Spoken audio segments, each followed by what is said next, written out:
Master K അക്കാദമിയിലേക്ക് സ്വാഗതം. നമ്മളിന്ന് കൈകാര്യം ചെയ്യാൻ പോകുന്ന ടോപ്പിക് എന്ന് പറഞ്ഞു കഴിഞ്ഞാൽ ലേബർ ലോസ് ആണ്. നമ്മുടെ മൊഡ്യൂൾ 8 ഏകദേശം 10 മാർക്ക് വെയിറ്റേജ് വരുന്ന ഒരു സെക്ഷനാണ് ഈ ലേബർ ലോസ് എന്ന് പറയുന്നത്. അപ്പൊ ഈ ഒരു മൊഡ്യൂളിന്റെ കീഴിൽ നമുക്ക് പല ആക്ടുകൾ, ഏകദേശം 7ഓളം ആക്ടുകൾ നമുക്ക് വിശദമായിട്ട് തന്നെ പഠിക്കാറുണ്ട്. അപ്പൊ അതിൽ ട്രേഡ് യൂണിയൻസ് ആക്ട് ഉണ്ട്, ഇൻഡസ്ട്രിയൽ ഡിസ്പ്യൂട്ട്സ് ആക്ട് ഉണ്ട്, മിനിമം വേജസ് ആക്ട് ഉണ്ട്, എംപ്ലോയീസ് സ്റ്റേറ്റ് ഇൻഷുറൻസ് ആക്ട് ഉണ്ട്, പിന്നെ പോഷ് ആക്ട്, നമ്മുടെ prevention of sexual harassment against women at work place act. അപ്പോൾ ഇത്തരത്തിലുള്ള ആക്ടുകളുടെയൊക്കെ ഒരു 7 ആക്ടുകളോളം നമുക്ക് ഈ ഒരു സെക്ഷനിൽ വിശദമായിട്ട് നമുക്ക് പഠിക്കാനുണ്ട്. അപ്പോൾ ഈ ഒരു ടോപ്പിക്കിലേക്ക് നമ്മൾ വിശദമായിട്ട് കടക്കുന്നതിന് മുമ്പ് നമ്മൾ ബേസിക് ആയിട്ട് അറിഞ്ഞിരിക്കേണ്ട കുറച്ച് കാര്യങ്ങളുണ്ട്. ലേബർ നിയമങ്ങളുമായിട്ട് ബന്ധപ്പെട്ട് നമ്മൾ ബേസിക് ആയിട്ട് കുറച്ച് കാര്യങ്ങളെ പഠിച്ചിരിക്കേണ്ടതുണ്ട്. അപ്പോൾ ഇന്നത്തെ ക്ലാസ്സിൽ നമ്മൾ ആ ഒരു ടോപ്പിക്, ഒരു ഇൻട്രൊഡക്ഷൻ സെഷനായിട്ട് നമ്മൾ ആ ഒരു ടോപ്പിക്കാണ് നമ്മൾ കവർ ചെയ്യാനായിട്ട് ഉദ്ദേശിക്കുന്നത്. ഇതിൻ്റെ അകത്ത് ജനറൽ ആയിട്ട് എന്താണ് ലേബർ ലോസിന്റെ ഒരു ഹിസ്റ്ററി, അല്ലെങ്കിൽ അതിന്റെ ഒരു ചരിത്രം, അതിന്റെ ഒരു ഇവല്യൂഷൻ എന്താണ്, എന്തൊക്കെയാണ് ഇതിന്റെ ബാക്ക്ഗ്രൗണ്ട്, പിന്നാമ്പുറത്ത് നമ്മൾ അറിഞ്ഞിരിക്കേണ്ടതായിട്ടുള്ള കുറച്ച് ജനറൽ ആയിട്ടുള്ള നോളജ് നമുക്ക് കിട്ടുന്ന രീതിയിലുള്ള കാര്യങ്ങൾ എന്തൊക്കെയാണ്, അതുപോലെ തന്നെ നമ്മുടെ ഭരണഘടനയുമായിട്ട് ബന്ധപ്പെട്ട് ഏതൊക്കെ അനുച്ഛേദങ്ങൾ അല്ലെങ്കിൽ ഏതൊക്കെ ആർട്ടിക്കിളുകളാണ് നമുക്ക് ഇതിനകത്ത് റെലവെന്റ് ആയിട്ട് വരുന്നത്, ഇതൊക്കെയാണ് നമ്മൾ ഇന്നത്തെ ക്ലാസ്സിൽ പഠിക്കാൻ പോകുന്നത്. നമ്മൾ ആദ്യം കവർ ചെയ്യാൻ ഉദ്ദേശിക്കുന്നത് ട്രേഡ് യൂണിയൻസ് ആക്ട് ആണ്. അപ്പൊ അതിന് മുമ്പായിട്ട് ബ്രീഫായിട്ട് ഈ ഒരു കാര്യം മുഴുവൻ നമുക്ക് സംയോജിപ്പിച്ച് ഈ ഒരു ക്ലാസ്സിൽ നമുക്ക് പഠിക്കാം. അപ്പോൾ നമുക്ക് നമ്മുടെ ക്ലാസ്സിലേക്ക് കടക്കാം. Labour law. അപ്പോൾ എന്താണ് ലേബർ ലോ? ഈ ലേബർ നിയമം എന്ന് പറയുമ്പം ഒരൊറ്റ നിയമം അല്ല ഒരിക്കലും. അത് പാർലമെന്റ് ഉണ്ടാക്കുന്ന നിയമങ്ങളുടെ കൂടെ തന്നെ, അതായത് ലെജിസ്ലേഷൻസിന്റെ കൂടെ തന്നെ അഡ്മിനിസ്ട്രേറ്റീവ് ആയിട്ടുള്ള റൂളിങ്ങുകൾ, അതായത് പലതരത്തിലുള്ള, നമുക്കറിയാം പാർലമെന്റിന് നിയമം ഉണ്ടാക്കാനുള്ള അധികാരം ഡെലിഗേറ്റ് ചെയ്ത് ഒരു എക്സിക്യൂട്ടീവ് ബോഡിക്ക് അല്ലെങ്കിൽ ഒരു അഡ്മിനിസ്ട്രേറ്റീവിന് കൊടുക്കാനുള്ള അധികാരമുണ്ട്. അപ്പൊ അത്തരത്തിൽ ഒരു അഡ്മിനിസ്ട്രേറ്റീവ് ഉണ്ടാക്കുന്ന റൂൾസ്, അഡ്മിനിസ്ട്രേറ്റീവ് റൂൾ മേക്കിംഗ്, അതും അതുപോലെ തന്നെ കോടതികൾ, നമുക്കറിയാം പല രീതിയിൽ പല കോർട്ട് ഡിസിഷൻസിലൂടെ ഒരുപാടധികം പ്രിൻസിപ്പിൾസും പുതിയ ഡോക്ട്രിൻസും ഒക്കെ ഇവോൾവ് ചെയ്യാറുണ്ട്. അതുപോലെ തന്നെ പല തരത്തിൽ കോടതികൾ ഒരു നിയമനിർമ്മാണത്തിൽ അത്തരത്തിൽ കോൺട്രിബ്യൂട്ട് ചെയ്യാറുണ്ട്. അപ്പോൾ അതൊക്കെ ഇപ്പൊ സുപ്രീം കോടതി പോലുള്ള കോർട്ട് ഓഫ് റെക്കോർഡുകളൊക്കെ ഇറക്കുന്ന അത്തരത്തിലുള്ള പ്രീസിഡൻസിന് ഒരു നിയമത്തിൻ്റെതായിട്ടുള്ള തത്തുല്യമായിട്ടുള്ള ഒരു വില തന്നെ, അല്ലെങ്കിൽ അത്തരത്തിലുള്ള ഒരു വില തന്നെ കൊടുക്കാറുണ്ട്. അപ്പോൾ ഇത് പിന്നീട് മറ്റ് ലീഗൽ റൈറ്റ്സ് അല്ലെങ്കിൽ മറ്റ് റെസ്ട്രിക്ഷൻസ്, പൊതുവെ ഈ വർക്കിംഗ് പീപ്പിൾ അല്ലെങ്കിൽ നമ്മുടെ ഈ തൊഴിലാളികളുമായിട്ട് ബന്ധപ്പെട്ടത്, അവരുടെ ഓർഗനൈസേഷൻസും അവരുടെ യൂണിയനുമായിട്ട് ബന്ധപ്പെട്ടത്, അതുപോലെ തന്നെ തൊഴിലുടമകളുമായിട്ട് ബന്ധപ്പെട്ടത്, അതായത് എംപ്ലോയേഴ്സുമായിട്ട് ബന്ധപ്പെട്ടത്, ഇതൊക്കെ ചേരുന്ന ഇതിന്റെയൊക്കെ ഒരു സംയോജിച്ചിട്ടുള്ള ഒരു കൂട്ടമായിട്ടുള്ള ഒരു കളക്ഷനെയാണ് നമ്മൾ ലേബർ ലോ എന്നുള്ളത് കൊണ്ട് ഉദ്ദേശിക്കുന്നത്. അപ്പൊ നിങ്ങൾക്ക് ഈ PPT നോക്കിക്കഴിഞ്ഞാൽ നിങ്ങൾക്ക് മനസ്സിലാവും, ഇതൊരു കൺവെൻഷണൽ ഒരു PPT മാതൃകയിലല്ല ഞാൻ ചെയ്തിട്ടുള്ളത്. അപ്പൊ ഇതിപ്പോ നിങ്ങൾക്ക് നോട്ട്സിനായിട്ടും ഈ ഒരു PPT ഉപയോഗിക്കാം. കുറച്ചും കൂടി ഡീറ്റെയിൽഡ് ആയിട്ടുള്ള ഒരു നോട്ട്സ് ആണ് ഈ PPTയിൽ നിങ്ങൾക്ക് കാണാൻ കഴിയുന്നത്. അപ്പോൾ നമ്മൾ പറഞ്ഞു, labour law, also known as employment law, is a body of laws, administrative rulings and precedents which address the legal rights of and restrictions on working people and their organization. And as such, it mediates many aspects of the relationship between trade unions, employers and employees. അപ്പോൾ നമ്മൾ ഈ trade unions act, ഞാൻ പറഞ്ഞു നമ്മൾ ആദ്യം പഠിക്കാനായിട്ട് ഉദ്ദേശിക്കുന്നത് trade unions act ആണ്. അപ്പൊ ഈ ട്രേഡ് യൂണിയൻസ് ആക്ടിലൂടെ നമ്മൾ കടന്നു പോകുമ്പോൾ നമുക്ക് മനസ്സിലാവും, നമ്മൾ ഈ ട്രേഡ് യൂണിയൻ എന്താണെന്നുള്ളത് ഡിഫൈൻ ചെയ്യുമ്പോൾ നമ്മൾ ആ ആക്ടിന്റെ അകത്ത് നമ്മളത് അന്നേരം വിശദമായിട്ട് നമ്മൾ പഠിക്കും. ആ ആക്ടിൽ നമ്മൾ വിശദമായിട്ട് പഠിക്കുമ്പം നമുക്ക് കാണാൻ സാധിക്കുന്നത്, ട്രേഡ് യൂണിയൻസ് എന്ന് പറയുന്നത്, അല്ലെങ്കിൽ ഒരു ട്രേഡ് എന്ന് പറയുന്ന ഒരു കാര്യത്തിൽ ഇൻവോൾവ് ആയിട്ടുള്ളത് 3 പ്രധാനപ്പെട്ട ഏജന്റുകളാണ്, അല്ലെങ്കിൽ 3 ട്രൈ പാർട്ടിയേറ്റ് ആണ് ഇത്. അതിലൊന്ന് എംപ്ലോയീസ് വരും, അതായത് തൊഴിലുടമകൾ വരും, തൊഴിലാളികൾ എംപ്ലോയീസ് വരും, പിന്നെ അതുപോലെ തന്നെ ട്രേഡ് യൂണിയൻസ്, തൊഴിലാളി യൂണിയനുകളും വരും. അപ്പോൾ in other words, labour law defines the rights and obligations as workers, union members and employees in the work place. Generally labour law covers. ഇനി എന്തൊക്കെയാണ് ഈ ലേബർ ലോ, തൊഴിൽ നിയമങ്ങളുടെ ഡൊമൈൻ? പ്രധാനമായിട്ട് 3 കീ ഡൊമൈനുകളാണ് ലേബർ നിയമത്തിനുള്ളത്. ഒന്നെന്ന് പറയുന്നത് അതിൻ്റെ അകത്ത് ഇൻഡസ്ട്രിയൽ റിലേഷൻസ് ആണ്, 2 work place health and safety ആണ്, 3 എംപ്ലോയ്മെന്റ് സ്റ്റാൻഡേർഡ്സ് ആണ്. അപ്പോൾ ഇൻഡസ്ട്രിയൽ റിലേഷൻസ് എന്ന് പറഞ്ഞു കഴിഞ്ഞാൽ നമ്മൾ ഒരു യൂണിയന് കൊടുക്കുന്ന സർട്ടിഫിക്കേഷൻ, അതുപോലെ തന്നെ ലേബർ മാനേജ്മെന്റ് റിലേഷൻസ്, അതായത് ഈ സർട്ടിഫിക്കേഷൻ ഓഫ് യൂണിയൻ ഒക്കെ നമ്മൾ ട്രേഡ് യൂണിയൻസ് ആക്ടിന്റെ കീഴിൽ വരുന്നതാണ്. ലേബർ മാനേജ്മെന്റ് റിലേഷൻസ് ഒക്കെ ഇൻഡസ്ട്രിയൽ ഡിസ്പ്യൂട്ട്സ് ആക്ടിന്റെ കീഴിൽ വരുന്നതാണ്. കളക്റ്റീവ് ബാർഗെയിനിങ്, അതുപോലെ തന്നെ അൺഫെയർ ലേബർ പ്രാക്ടീസസ്. അപ്പൊ ഇത്തരത്തിലുള്ള കുറച്ച് കാര്യങ്ങളെല്ലാം ചേർന്നുള്ള ഇൻഡസ്ട്രിയൽ റിലേഷൻസ് ആണ് ഒന്നാമത്തെ ഡൊമൈൻ എന്ന് പറയുന്നത്. രണ്ടാമത്തെ ഡൊമൈൻ എന്ന് പറയുന്നത് work place health and safety ആണ്. അപ്പോൾ എന്താണ് ഈ work place health and safety? അല്ലെങ്കിൽ നമ്മൾ ദൈനംദിന ജീവിതത്തിന്റെ ഭാഗമായിട്ട് നമ്മളിപ്പോൾ വാർത്തയൊക്കെ കാണുമ്പോൾ നമ്മൾ ഒരുപാട് വർക്ക് പ്ലേസ് റിലേറ്റഡ് ആയിട്ടുള്ള ഇഷ്യൂസിനെ പറ്റി അഡ്രസ് ചെയ്യുന്നതും, അല്ലെങ്കിൽ ജസ്റ്റ് ആൻഡ് ഇൻഹ്യൂമൻ ആയിട്ടുള്ള ട്രീറ്റ്മെന്റ് പല ഇടങ്ങളിൽ നിന്നും പലർക്കും ഉണ്ടാവുന്നതായിട്ടും. ഇപ്പൊ ഉദാഹരണത്തിന് എന്താ പറയണ്ട, നമ്മുടെ കോൾ മൈൻസിലൊക്കെ ജോലി ചെയ്യുന്ന ആൾക്കാർ, അല്ലെങ്കിൽ കുറച്ചുകൂടി ഒരു ഒരു ഒരു മീഡിയം അല്ലെങ്കിൽ ഒരു ലോ ലെവൽ ആയിട്ട് താഴെക്കിടയിലെ ഇൻഡസ്ട്രീസിൽ ഒരു ഫിസിക്കൽ ലേബർ എടുക്കുന്ന ആൾക്കാർക്ക് നേരിടേണ്ടി വരുന്ന പ്രശ്നങ്ങൾ. അപ്പോൾ ഇതൊക്കെ ഒരു കാലഘട്ടത്തിൽ ഭീകരമായിട്ടുണ്ടായി, അല്ലെങ്കിൽ ഭീകരമായിട്ട് നിന്നിരുന്ന സമയത്ത് ഇത്തരത്തിലുള്ള നിയമങ്ങളുടെ പ്രൊട്ടക്ഷൻ അനിവാര്യമായി വരികയും അവിടെയൊക്കെ സഹായത്തിനായിട്ട് ലേബർ ലോ എത്തുകയുമാണ് ഉണ്ടായിട്ടുള്ളത്. അതിന്റെ ഇംപ്ലിക്കേഷൻ അല്ലെങ്കിൽ അതിന്റെ എക്സിക്യൂഷൻ എത്രത്തോളം ഉണ്ടെന്നുള്ളത് നമുക്ക് it's A talk for A political debate. But then again work place health and safety ആണ് ഇതിന്റെ രണ്ടാമത്തെ ഡൊമൈൻ എന്ന് പറയുന്നത്. ഇനി അടുത്തത് മൂന്നാമത്തെ ഡൊമൈൻ ആയിട്ട് നമ്മൾ കാണുന്നത് എംപ്ലോയ്മെന്റ് സ്റ്റാൻഡേർഡ്സ് ആണ്. ഈ എംപ്ലോയ്മെന്റ് സ്റ്റാൻഡേർഡ്സ് എന്ന് പറഞ്ഞു കഴിഞ്ഞാൽ നമ്മളിപ്പോൾ ജീവിക്കുന്നത് എവിടെയാണ്? ഒരു വെൽഫെയർ സ്റ്റേറ്റിലാണ്. ഇപ്പോൾ അഡ്മിനിസ്ട്രേറ്റീവ് ലോസ് പഠിക്കുന്നവർക്കറിയാം, അല്ലെങ്കിൽ കോൺസ്റ്റിറ്റ്യൂഷൻ ലോ പഠിച്ചവർക്കറിയാം, നമ്മുടെ ജീവിക്കുന്ന ഒരു വെൽഫെയർ സ്റ്റേറ്റിലാണ്. അപ്പോൾ എന്താണ് ഒരു വെൽഫെയർ സ്റ്റേറ്റ് എന്ന് പറഞ്ഞു കഴിഞ്ഞാൽ, ഒരു മിനിമം ബേസിക് ആയിട്ടുള്ള ഒരു സ്റ്റേറ്റ് എന്ന് പറയുന്ന ഒരു എൻറ്റിറ്റി, അല്ലെങ്കിൽ ഒരു രാഷ്ട്രം ഒരു മിനിമം ആയിട്ടുള്ള ഒരു ലോ മേക്കിങ്ങോ അല്ലെങ്കിൽ ഒരു എൻഫോഴ്സ്മെന്റ് ഓഫ് ലോയോ മാത്രം ചെയ്യാതെ ജനങ്ങളുടെ ക്ഷേമത്തിന് വേണ്ടിയിട്ട് എന്ത് തന്നെ ചെയ്താലും, അതായത് എഡ്യൂക്കേഷൻ, അല്ലെങ്കിൽ ജനങ്ങളുടെ ഫിസിക്കൽ ആൻഡ് മെന്റൽ വെൽബീയിങ്, അപ്പോൾ അത്തരത്തിലുള്ള കാര്യങ്ങളെല്ലാം സംയോജിപ്പിച്ചുകൊണ്ട് ചെയ്യുന്ന ഒരു സ്റ്റേറ്റിനെയാണ് വെൽഫെയർ സ്റ്റേറ്റ് എന്ന് പറയുന്നത്. നമുക്കറിയാം, നമ്മൾ അതിലേക്ക് ഡീപ്പായിട്ട് കടക്കുന്നില്ല. അപ്പോൾ അത്തരത്തിലുള്ള വെൽഫെയർ മെഷേഴ്സുമായിട്ട് ബന്ധപ്പെട്ട് വരുന്നതാണ് ഈ എംപ്ലോയ്മെന്റ് സ്റ്റാൻഡേർഡ്സ് എന്ന് പറയുന്നത്. അപ്പോൾ അതിൻ്റെ അകത്ത് എന്തൊക്കെയാണ് ഇൻക്ലൂഡഡ് ആയിട്ടുള്ളത്? General holidays, annual leave, working hours, unfair dismissals ഉണ്ടെങ്കിൽ അത് അഡ്രസ് ചെയ്യപ്പെടുക, അല്ലെങ്കിൽ അത് റെക്ടിഫൈ ചെയ്യപ്പെടുക. പിന്നെ മിനിമം വേജ്, മിനിമം വേജ് ആക്ടിന്റെ ഡൊമൈനാണ് ഈ വരുന്നത്. പിന്നെ ലേ ഓഫ് പ്രൊസീജിയർ എന്താണ്?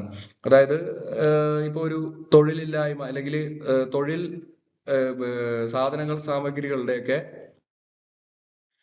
അല്ലെങ്കിൽ സാമ്പത്തികമായ കാരണങ്ങളാലോ ഒക്കെ താൽക്കാലികമായി ജോലിയിൽ നിന്ന് പിരിച്ചുവിടുന്നതിനാണ് നമ്മൾ ലേ ഓഫ് എന്ന് പറയുന്നത്, അല്ലെങ്കിൽ റിട്രെഞ്ച്മെന്റ്.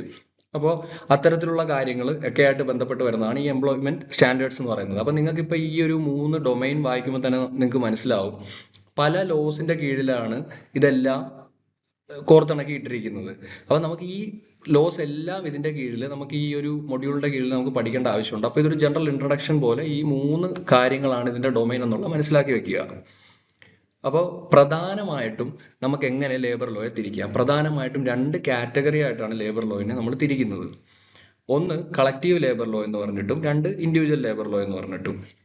അപ്പോൾ ആദ്യം കളക്റ്റീവ് ലേബർ ലോ എന്ന് പറഞ്ഞു കഴിഞ്ഞാൽ എന്താണെന്ന് വെച്ച് കഴിഞ്ഞാൽ, കളക്റ്റീവ് ആണ്. കളക്റ്റീവ് ഇൻ ദ സെൻസ് എന്താണ്?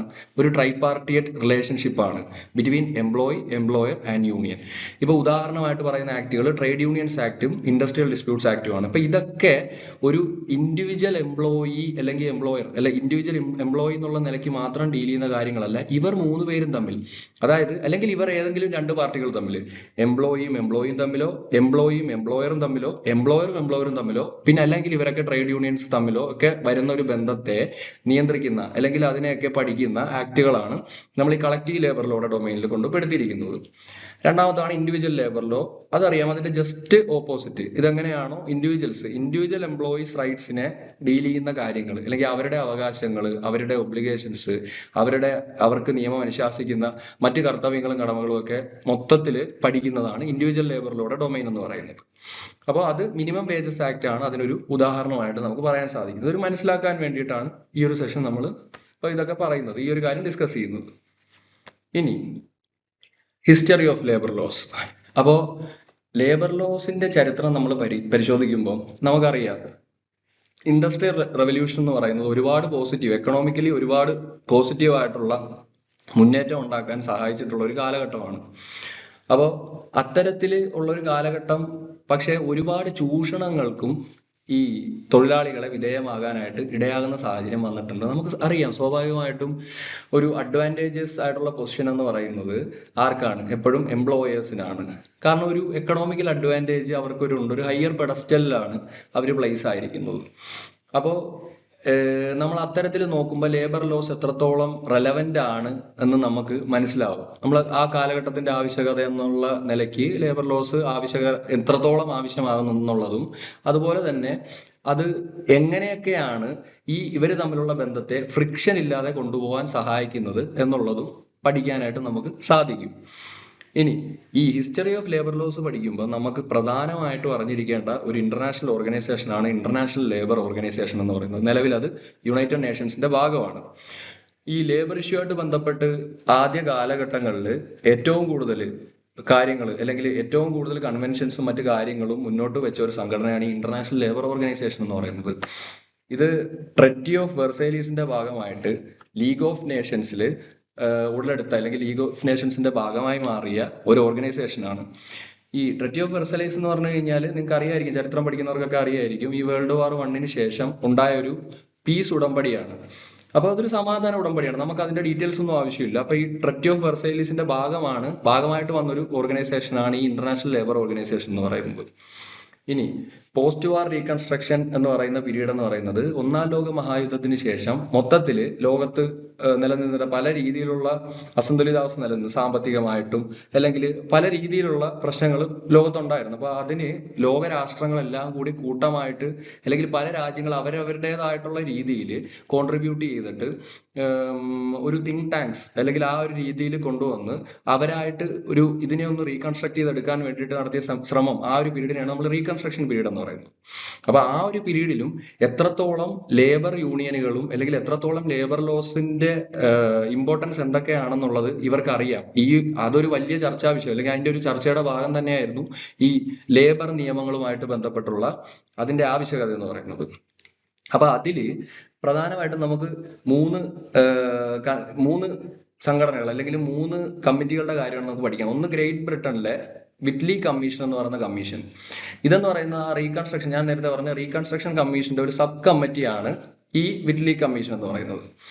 അപ്പോൾ ഇവര് അവരുടെ ജൂലൈ സെഷന്റെ 1918 നടന്ന ജൂലൈ സെഷന്റെ ഫൈനൽ റിപ്പോർട്ടായിട്ട് ഇൻഡസ്ട്രിയൽ കൗൺസിൽസ് ലോകമെമ്പാടും സെറ്റിൽ ചെയ്യണം എന്നുള്ള രീതിയിൽ അവരൊരു നിർദ്ദേശം മുന്നോട്ട് വെച്ചു.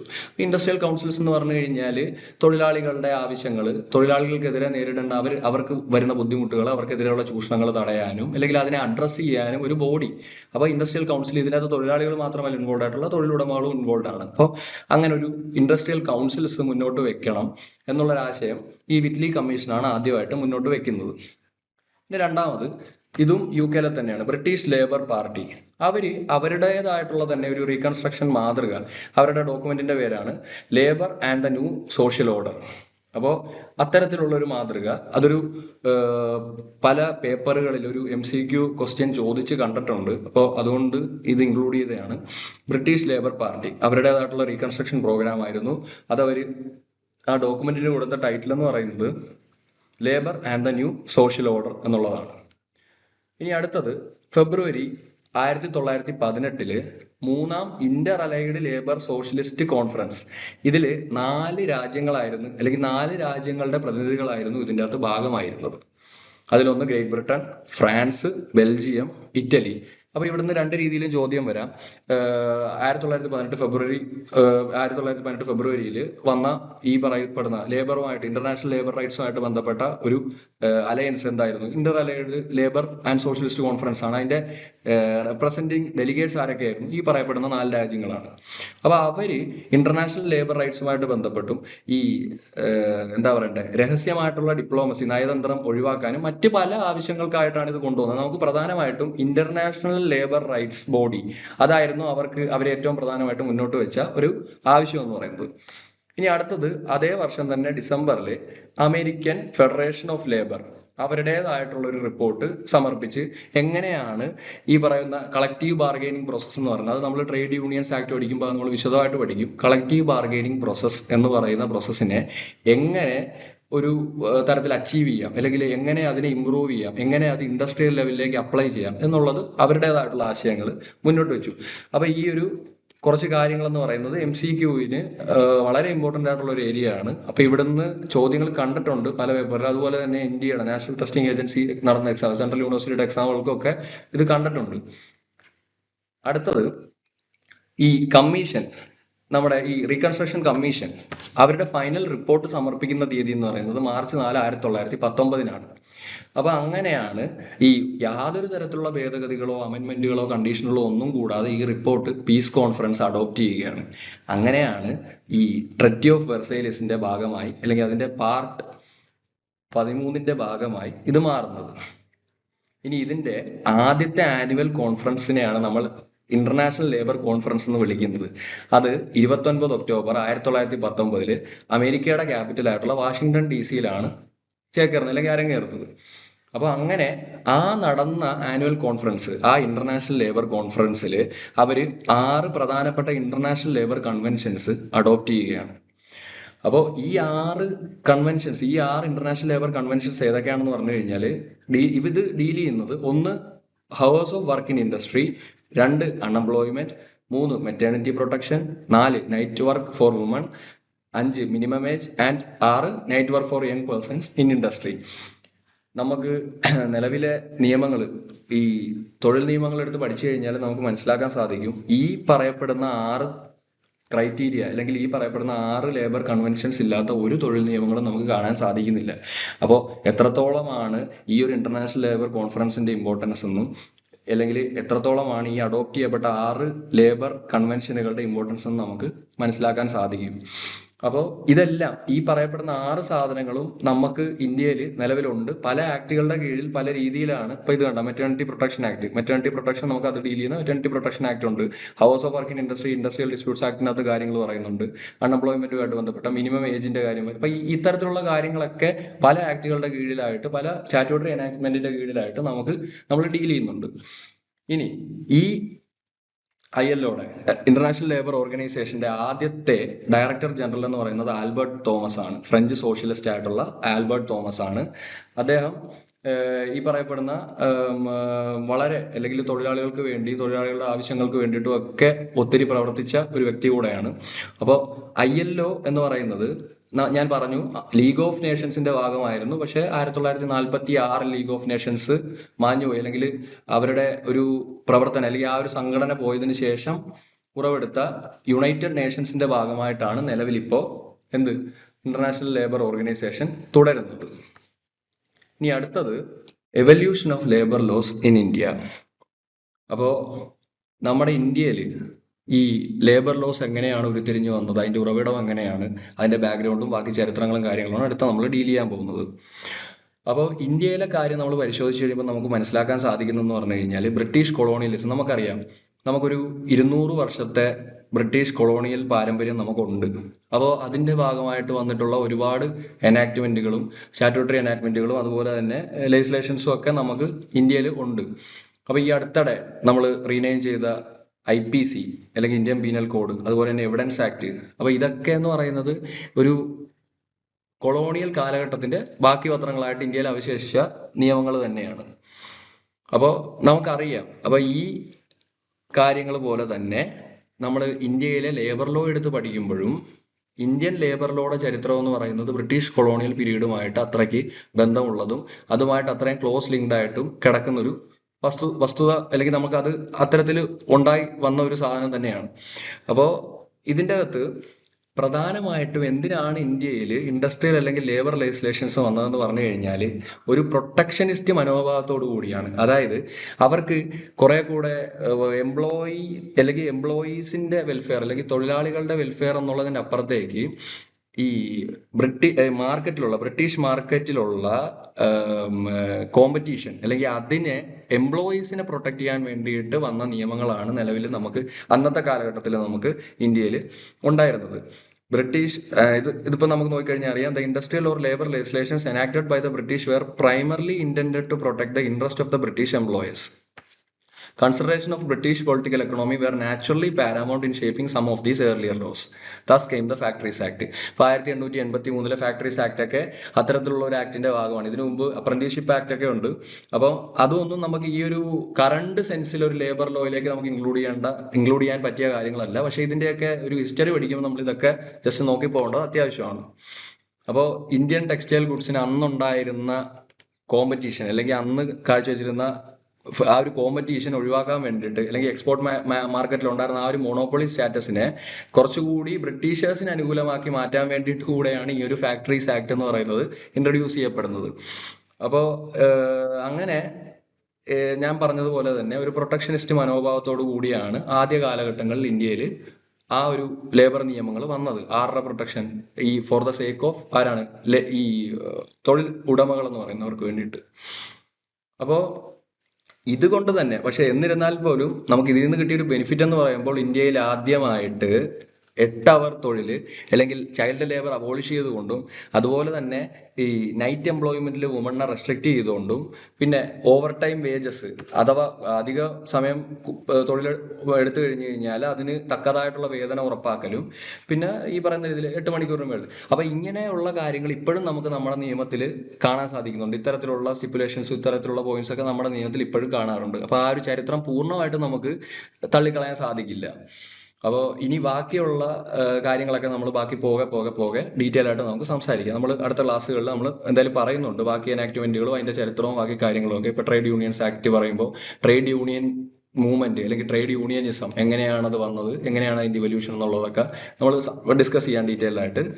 അപ്പോൾ അടുത്തത് നമ്മൾ നോക്കാൻ പോകുന്ന വളരെ പ്രധാനപ്പെട്ട ഒരു ഭാഗം ഇന്ത്യൻ കോൺസ്റ്റിറ്റ്യൂഷന്റെ റെലവന്റ് പ്രൊവിഷൻസ് എന്തൊക്കെയാണ് നമ്മുടെ ഈ ട്രേഡ് യൂണിയൻസ് അല്ലെങ്കിൽ നമ്മുടെ ഈ ലേബർ ലോ ആയിട്ട് ബന്ധപ്പെട്ട് തൊഴിൽ നിയമങ്ങളുമായിട്ട് ബന്ധപ്പെട്ട് എന്തൊക്കെയാണ് പ്രധാനപ്പെട്ട ആർട്ടിക്കിളുകൾ, അനുച്ഛേദങ്ങൾ, അതുപോലെ തന്നെ നമ്മുടെ ഭരണഘടനയുടെ ഫണ്ടമെന്റൽ റൈറ്റ്സിലും അതുപോലെ തന്നെ നിർദ്ദേശക തത്വങ്ങൾ ഡയറക്റ്റീവ് പ്രിൻസിപ്പിൾസിൽ പറഞ്ഞിട്ടുള്ള പ്രധാനപ്പെട്ട ആർട്ടിക്കിളുകൾ ഏതൊക്കെയാണെന്നാണ് നമ്മൾ ഇനി പഠിക്കാൻ പോകുന്നത്. അപ്പോൾ labor laws of independent India derive their origin, inspiration and strength partly from the views expressed by important nationalist leaders during the days of national freedom struggle. അപ്പോൾ നമുക്ക് ശ്രദ്ധിച്ചു കഴിഞ്ഞു കഴിഞ്ഞാൽ മനസ്സിലാവും ഇപ്പോൾ ഇന്ത്യയിലെ ലേബർ നിയമങ്ങൾ നമ്മൾ പറഞ്ഞു എവിടെ നിന്നൊക്കെയാണ് ഇൻസ്പിറേഷൻ ഉൾക്കൊണ്ടിട്ടുള്ളതെന്ന് ചോദിച്ചു കഴിഞ്ഞാൽ ഒന്ന് സ്വാതന്ത്ര്യ സമര സേനാനികളുടെ അല്ലെങ്കിൽ അവർ മുന്നോട്ട് വെച്ചിട്ടുള്ള അവരുടെ ആശയങ്ങൾ അല്ലെങ്കിൽ അവർ മുന്നോട്ട് വെച്ചിട്ടുള്ള സ്ലോഗൻസ് ഇതിൽ നിന്നും പിന്നെ കോൺസ്റ്റിറ്റ്യൂവന്റ് അസംബ്ലി നമുക്കറിയാം ഭരണഘടനാ നിർമ്മാണ സഭയുടെ അവര് നടത്തിയ ചർച്ചകൾ ഡിബേറ്റുകളിൽ നിന്നും അതുപോലെ തന്നെ ഇപ്പോൾ നമുക്ക് നിലവിലുള്ള നമ്മുടെ കോൺസ്റ്റിറ്റ്യൂഷൻ ഭരണഘടനയിൽ നിന്നും പിന്നെ മറ്റ് ഇന്റർനാഷണൽ കൺവെൻഷൻസും കോവനൻസും അതുപോലെ തന്നെ റെക്കമെൻഡേഷൻസിൽ നിന്നുമൊക്കെയാണ് ഇതൊരു ഉരുത്തിരിഞ്ഞു വന്നിട്ടുള്ളത്. നമുക്കറിയാം ജുഡീഷ്യൽ ഡിസിഷൻസും ഇതിന്റെ വലിയൊരു സോഴ്സ് ആണ്. അപ്പോൾ ഇത് പിന്നെ ഈ പറയുന്ന രീതിയിൽ പലതരത്തിലുള്ള കമ്മിറ്റികളും കമ്മീഷനുകളും ഇതൊക്കെ സ്വാതന്ത്ര്യാനന്തര കാലഘട്ടത്തെ കാര്യമാണ്. കമ്മിറ്റികൾ, കമ്മീഷൻസ്, അവരുടെ റെക്കമെൻഡേഷൻസ് ഇതുമൊക്കെ ഇന്ത്യയിലെ ലേബർ ലോസിനെ നന്നായിട്ട് ഇൻഫ്ലുവൻസ് ചെയ്തിട്ടുണ്ട്. അതിൽ നമ്മൾ പ്രധാനമായിട്ട് കണ്ടിട്ടുള്ള ചോദ്യമായിട്ടുള്ള 2 പ്രധാനപ്പെട്ട കമ്മീഷനുകളാണ് first national commission on labour 1969 first national commission on labour. അതിന്റെ ചെയർമാൻ എന്ന് പറയുന്നത് ജസ്റ്റിസ് ഗജേന്ദ്ര ഗഡ്കർ ആയിരുന്നു. അപ്പോൾ അദ്ദേഹത്തിന്റെ കീഴിലുള്ള ആദ്യത്തെ നാഷണൽ കമ്മീഷനും പിന്നെ second national commission on labour 2002 under the chairmanship of Shri Ravindra Varma. അപ്പോൾ ഈ 2 കമ്മീഷനുകളാണ് നമുക്ക് പ്രധാനമായിട്ടും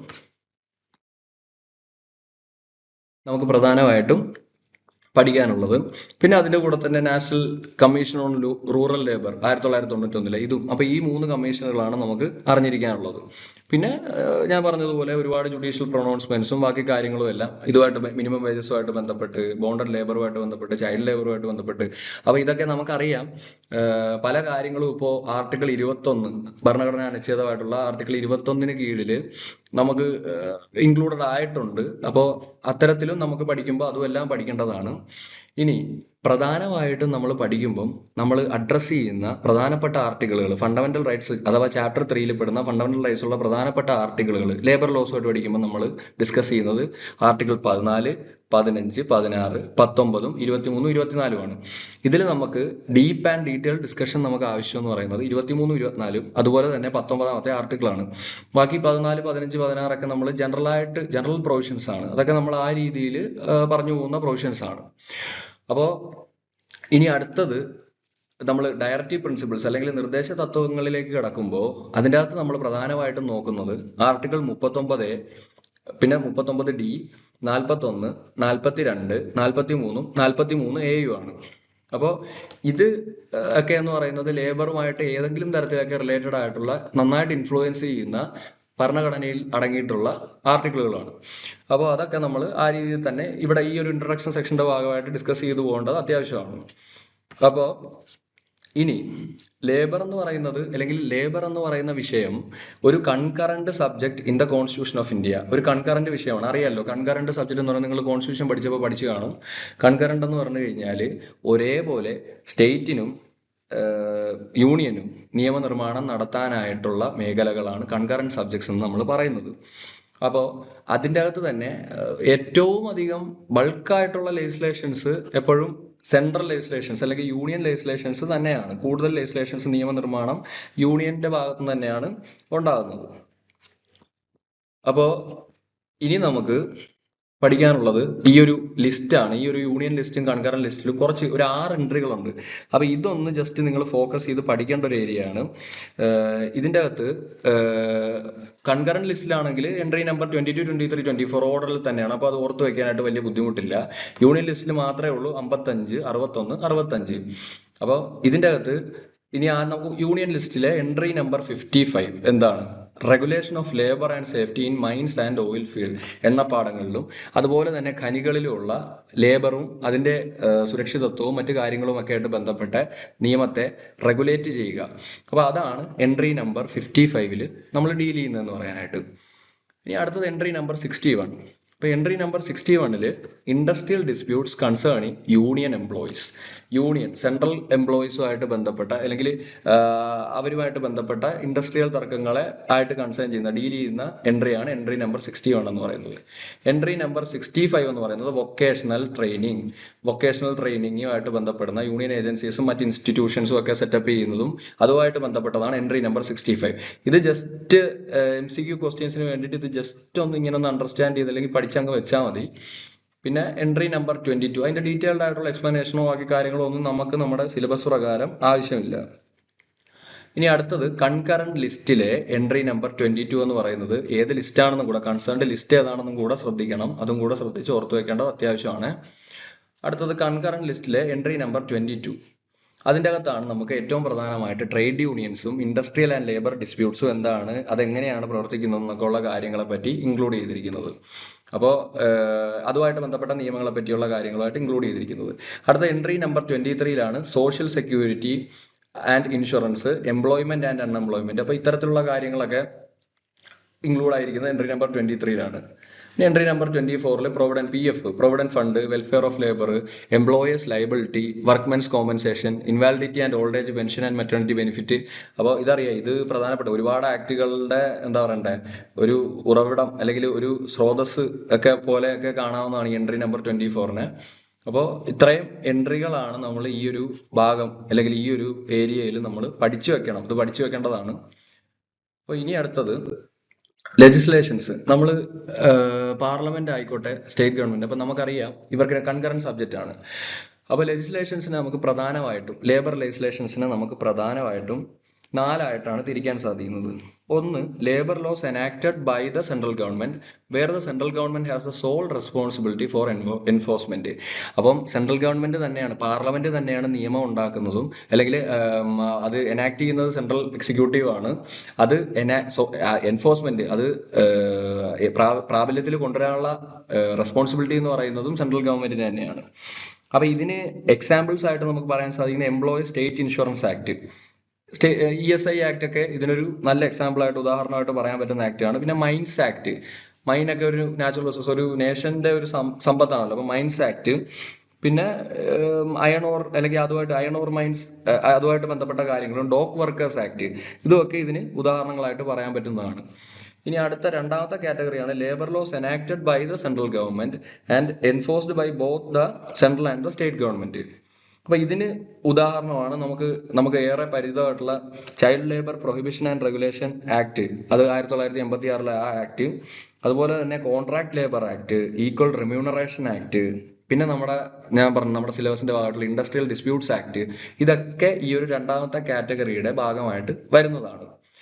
ഇനി അടുത്തത് മൂന്നാമത്തത് labour laws enacted by the central government and enforced by the state government. അതിൻ്റെ അകത്ത് employees liability act, factories act, motor transport workers act, ഇതൊക്കെ എന്ന് പറയുന്നത് ഇത്തരത്തിലുള്ള ആക്ടുകൾ. പിന്നെ നമ്മുടെ സിലബസിന്റെ ഭാഗമായിട്ടുള്ള ട്രേഡ് യൂണിയൻസ് ആക്ട് ഒക്കെ ഈ labour laws enacted by the central government and enforced by the state government, സംസ്ഥാന ഗവൺമെന്റ് ആണ് ഇത് എൻഫോഴ്സ് ചെയ്യുന്നത്. ഇനി labour laws enacted and enforced by various state governments which apply to respective. ഇതെന്ന് പറയുന്നത് ഇനി നമ്മൾ ഒരു പർട്ടിക്കുലർ ലിസ്റ്റോ അല്ലെങ്കിൽ കുറെ ആക്ടുകളോ, ഇതെല്ലാം സ്റ്റേറ്റ് ലെജിസ്ലേഷൻസ് ആണ്. അത് ഓരോ പർട്ടിക്കുലർ സ്റ്റേറ്റ്സിൽ ഓരോ തരത്തിലുള്ള ആക്ടുകൾ ആയിട്ട് അത് നിലകൊള്ളുന്നുണ്ട്. അപ്പോൾ ഇനി നമുക്ക് വിശദമായിട്ട് ഈ ഫണ്ടമെന്റൽ റൈറ്റ്സിൽ പറഞ്ഞിട്ടുള്ള ലേബർ നിയമവുമായിട്ട് ബന്ധപ്പെട്ട് ഫണ്ടമെന്റൽ റൈറ്റ്സിൽ വരുന്ന ആർട്ടിക്കിളുകളെ പറ്റി പഠിക്കാം. അപ്പോൾ അതിൽ ഞാൻ പറഞ്ഞു 14, 15, 16 ഇതൊക്കെ ഇക്വാലിറ്റി പ്രൊവിഷൻ, അല്ലെങ്കിൽ ഡിസ്ക്രിമിനേഷന്, വിവേചനത്തിനെതിരെയുള്ള പ്രൊവിഷൻ, അല്ലെങ്കിൽ പബ്ലിക് എംപ്ലോയ്മെന്റിലെ ഇക്വാലിറ്റി പ്രൊവിഷനുമായിട്ട് ഡീൽ ചെയ്യുന്ന കാര്യങ്ങൾ എന്നൊക്കെ പറയുന്നത് ഒരു ജനറൽ ആപ്ലിക്കബിലിറ്റി ഉള്ള സെക്ഷനാണ്, ഏരിയയാണ്. അപ്പോൾ കുറച്ചും കൂടെ നമ്മൾ കോൺസെൻട്രേറ്റഡ് ആയിട്ട് പഠിക്കുമ്പോൾ നമുക്ക് പ്രധാനമായിട്ടും പഠിക്കേണ്ട ഒരു ആർട്ടിക്കിൾ 19 ക്ലോസ് 1 ക്ലോസ് സി ആണ്. അതിന്റെ എക്സെപ്ഷൻ ആയിട്ടുള്ള 19 ക്ലോസ് 4. നമുക്കറിയാം, by virtue of article 19 clause 1 clause C the constitution guarantees to all citizens the right to form associations and unions. അപ്പോൾ ഏതൊരു ഇന്ത്യൻ സിറ്റിസണും, ഏതൊരു വ്യക്തിക്കും അല്ല, ഏതൊരു സിറ്റിസണും ഒരു അസോസിയേഷൻ ഫോം ചെയ്യാനോ യൂണിയൻ രൂപീകരിക്കാനുമുള്ള മൗലിക അവകാശം നമുക്ക് ഈ ഭരണഘടനയുടെ അനുച്ഛേദം 19 ക്ലോസ് 1 ക്ലോസ് സി പ്രകാരം നമുക്ക് ഭരണഘടന അനുശാസിച്ച് തന്നിട്ടുണ്ട്. ഇതിന്റെ എക്സെപ്ഷൻ എന്ന് പറയുന്നത് വരുന്നത് ആർട്ടിക്കിൾ 19 ക്ലോസ് 4ലാണ്. അപ്പോൾ അത് പ്രകാരം സ്റ്റേറ്റിന് വേണമെങ്കിൽ റീസണബിൾ ആയിട്ടുള്ള റെസ്ട്രിക്ഷൻസ് ഇമ്പോസ് ചെയ്യാൻ സാധിക്കും ഈ പറയപ്പെടുന്ന നമ്മുടെ ഈ ഒരു മൗലിക അവകാശത്തിന് വേണ്ടി. അതുകൊണ്ട് തന്നെ ആർട്ടിക്കിൾ 19 ക്ലോസ് 1 ക്ലോസ് സി ഒരിക്കലും ഒരു ആബ്സല്യൂട്ട് ഫണ്ടമെന്റൽ റൈറ്റ് അല്ല. It is subject to reasonable restrictions. അപ്പോൾ ഇതിന്റെ അകത്ത് എന്തൊക്കെയാണ് അതിന്റെ റെസ്ട്രിക്ഷൻസ് എന്ന് പറയുന്നതെന്ന് പറഞ്ഞു കഴിഞ്ഞാൽ, പബ്ലിക് ഓർഡറിന് വേണ്ടിയിട്ടോ മൊറാലിറ്റിക്ക് വേണ്ടിയിട്ടോ ഇന്ത്യയുടെ സോവറിറ്റി, അതായത് നമ്മുടെ പരമാധികാരത്തിന്റെ ബേസിസിലോ അല്ലെങ്കിൽ ഇന്റഗ്രിറ്റി ഓഫ് ഇന്ത്യ, അപ്പോൾ അഖണ്ഡതയ്ക്കോ, അപ്പോൾ ഇത്തരത്തിലുള്ള കാര്യങ്ങളൊക്കെ ഇതിന്റെ എക്സെപ്ഷൻസ് ആണ്. അപ്പോൾ ഈ കാര്യങ്ങൾക്കൊക്കെ വേണ്ടിയിട്ട് ഈ ഫണ്ടമെന്റൽ റൈറ്റ് ആയിട്ടുള്ള ആർട്ടിക്കിൾ 19 ക്ലോസ് 1 ക്ലോസ് സിക്ക് റീസണബിൾ ആയിട്ടുള്ള റെസ്ട്രിക്ഷൻസ് ഏർപ്പെടുത്താനായിട്ട് ആർക്ക് അധികാരമുണ്ട്? നിയമനിർമ്മാണത്തിലൂടെ കൺസേൺഡ് ഗവൺമെന്റിന് അധികാരമുണ്ട്, പാർലമെന്റിന് അധികാരമുണ്ട്. അപ്പോൾ ഇനി അടുത്തത് ഒരു എക്സെപ്ഷൻ കൂടെ ഉണ്ട്, ആർട്ടിക്കിൾ 33. അത് ഞാൻ അടുത്തത് ഡിസ്കസ് ചെയ്യാം. ഇതിന്റെ അകത്ത് വളരെ ഇമ്പോർട്ടന്റ് ആയിട്ടുള്ള ഒരു കേസിലാണ് ഈ OK Achuthan Nair and others versus union of India, 1975 കേസാണ്. അപ്പൊ ഇതിന്റെ ഫാക്റ്റ് ആണ് ഈ തന്നിരിക്കുന്നത്. ഇതിപ്പോ നിങ്ങൾ ജനറൽ മനസ്സിലാക്കാൻ വേണ്ടിയിട്ട് ഇത്രയും ഡീറ്റെയിൽ ആയിട്ട് തന്നിരിക്കുന്നതാണ്. ഇതിന്റെ അകത്ത് സംഭവിച്ചതെന്ന് പറഞ്ഞു കഴിഞ്ഞാല്, ഒരു നമ്മുടെ പട്ടാളക്കാരുടെ ഭാഗമായിട്ടുള്ള കുറച്ച് ഇപ്പൊ ഈ പറയുന്ന പോലെ അവരുടെ കൂടെ ഉണ്ടായിരുന്ന ഈ കിച്ചൺ വർക്കേഴ്സ് അല്ലെങ്കിൽ ബാർബേഴ്സ്, അങ്ങനെയുള്ള ആൾക്കാരെല്ലാരും കൂടി യൂണിയൻ രൂപീകരിക്കുക. അതിന് ആദ്യം അംഗീകാരം കിട്ടി. പക്ഷെ പിന്നീട് പരിശോധിക്കുമ്പോൾ ശരിക്കും പറഞ്ഞു കഴിഞ്ഞാൽ ഇവരുടെ ആ ഒരു അംഗീകാരം റദ്ദാക്കപ്പെടുകയാണ്. അപ്പൊ അതിനെ അവർ ചലഞ്ച് ചെയ്യുമ്പോൾ കോടതി നടത്തിയ കണ്ടെത്തൽ എന്ന് പറഞ്ഞു കഴിഞ്ഞാൽ, ഈ ആർമി ആക്ട് പ്രകാരം, ആർമി ആക്ടിൽ പറഞ്ഞിരിക്കുന്ന എക്സെപ്ഷൻ ശരിക്കും ഞാൻ ഈ നേരത്തെ പറഞ്ഞ ആർട്ടിക്കിൾ 33 പ്രകാരമാണ് ആ ആക്ടിന്റെ അല്ലെങ്കിൽ അതിന്റെ സ്ട്രെങ്ത് അത് ഡ്രോ ചെയ്യുന്നതെന്ന് പറയാനായിട്ട് ആർട്ടിക്കിൾ 33 എന്നാണ്. അപ്പോൾ ആർട്ടിക്കിൾ 33 പ്രകാരം parliament can restrict fundamental rights for members of the armed forces to ensure discipline. അപ്പോൾ ഇവരെന്ന് പറയുന്നത് ആ ഒരു ആൾക്കാർ, ഇവരുടെ വാദം എന്ന് പറയുന്നത് ഇവര് സിവിലിയൻ നോൺ കോമ്പാറ്റൻസ് ആണ്. അതായത് അവർ നേരിട്ട് യുദ്ധത്തിന് പോകുന്നില്ല. അപ്പൊ എന്തിന് ആർമി ആക്ടിന്റെ പ്രൊവിഷൻ അവർക്ക് ബാധിക്കണം? അവർക്ക് ആർട്ടിക്കിൾ 19 ക്ലോസ് 1 ക്ലോസ് സിയിൽ അടങ്ങിയിട്ടുള്ള മൗലിക അവകാശ പ്രകാരം യൂണിയനോ അസോസിയേഷനോ ഫോം ചെയ്യാനുള്ള അവകാശം അവർക്കുണ്ടെന്നാണ് അവർ വാദിച്ചത്. പക്ഷേ കോടതി കണ്ടെത്തിയെന്ന് പറയാനായിട്ട്, the court found that the appellant's members fell within the category of persons subject to the Army Act as they follow or accompany armed personnel on active service or in camp or in the march. അതായത് March ചെയ്യുമ്പോഴോ active സർവീസിലോ ക്യാമ്പിലോ ഒക്കെ ഇവരെ accompany ചെയ്യുന്നുണ്ട്. അതുകൊണ്ട് തന്നെ ഇവരുടെ ഈ ഇത്തരത്തിലുള്ള അസോസിയേഷനോ യൂണിയനോ ഫോം ചെയ്യുന്നത് റെസ്ട്രിക്ട് ചെയ്തുകൊണ്ട് വന്ന ഗവൺമെന്റ് നോട്ടിഫിക്കേഷൻ വാലിഡ് ആണ് എന്ന് പറഞ്ഞിട്ട് അവർ കൊടുത്ത അപ്പീൽ തള്ളിക്കളയുകയാണ് ഉണ്ടായത്. അപ്പോൾ അതാണ് ആർട്ടിക്കിൾ 19 ക്ലോസ് 1 ക്ലോസ് സിയും അതിന്റെ റെസ്ട്രിക്ഷൻ എന്താണെന്ന് നമ്മൾ പഠിച്ചു. ഇനി ആർട്ടിക്കിൾ 33 എന്ന് പറയുന്നത് എന്താണെന്ന് നമുക്ക് നോക്കാം. Parliament may by law determine to what extent any of the rights conferred by this part shall in their application to members of armed force, members of forces charged with maintenance of public order, persons employed in any bureau or other organization established by state for purpose of intelligence or counterintelligence, person employed in or in connection with the telecommunication system set up for the purpose of any force, bureau or organization referred to in clause A to C be restricted or abrogated so as to ensure the proper discharge of the duties and the maintenance of discipline among them.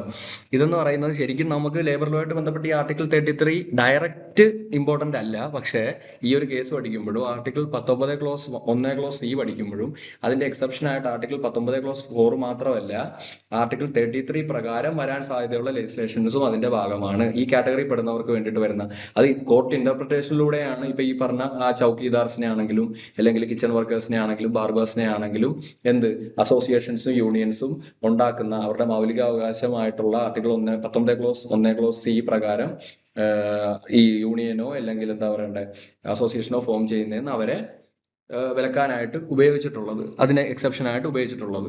പിന്നെ ഉള്ള രണ്ട് പ്രധാനപ്പെട്ട കേസുകളാണ്. ഒന്ന് Delhi police non gazetted Karmachari Sangh versus union of India. ഇതും ശരിക്കും പറഞ്ഞു കഴിഞ്ഞാൽ അത്തരത്തിലുള്ള ഒരു വിലക്ക് തന്നെയാണ്. പോലീസ് ഫോഴ്സുമായിട്ട് ബന്ധപ്പെട്ട് പോലീസ് സേനയുമായിട്ട് ബന്ധപ്പെട്ട് വരുന്നതാണെന്നേ ഉള്ളൂ. മൂന്നാമത്തെ കേസാണ് Balakottaiah versus the union of India. അതിൽ ഈ പറയുന്ന പോലെ തന്നെ പറഞ്ഞ ഒരു കണ്ടെത്തൽ അല്ലെങ്കിൽ കോടതി നടത്തിയ ഒരു നിരീക്ഷണം എന്ന് പറഞ്ഞു കഴിഞ്ഞാൽ the right to form association or union however is not available to every citizen in the same measure. നമ്മൾ ആ ആക്ട് വായിച്ചപ്പോൾ അല്ലെങ്കിൽ ആ ആർട്ടിക്കിൾ വായിച്ചപ്പോൾ നമ്മൾ വായിച്ചു this right is available to every citizen എന്നിട്ട് പറഞ്ഞിട്ടാണ് നമ്മൾ വായിച്ചു തുടങ്ങുന്നത്. അപ്പോൾ അതിൻ്റെ അകത്ത് member of public services also he's a citizen cannot claim the right to the extend that of a private citizen can.